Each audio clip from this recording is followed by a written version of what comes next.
একদম মিথ্যা, মিথ্যা কথা। কারণ তারা ব্যাপক বিক্ষোভের মুখে পড়েছেন নারী সমাজে। বাংলাদেশের নারী সমাজ তাদের এই অশালীন মন্তব্যের প্রতিবাদে ফুঁসে উঠেছে।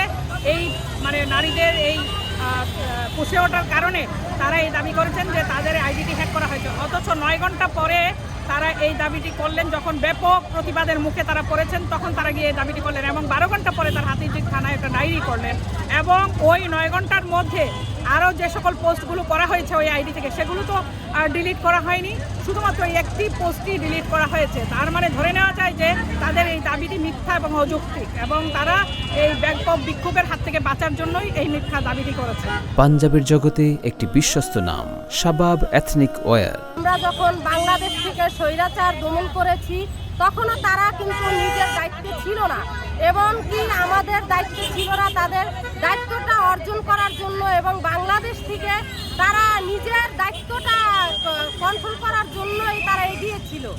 আর এখনো আগেও আমরা জানি যে তারা নারীদেরকে কখনো সম্মান দেওয়ার ছিল না, আর এখনো তারা সম্মান দিবে না।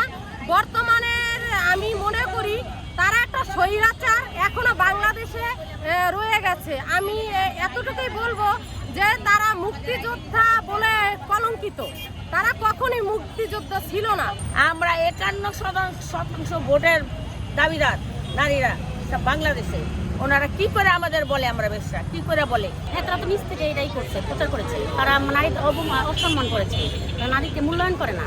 তাদের ঘরে যে নারী আছে, তাদের স্ত্রী নারী, তার মেয়ে নারী, তার মা নারী, তারা নারীকে মূল্যায়ন করছে না।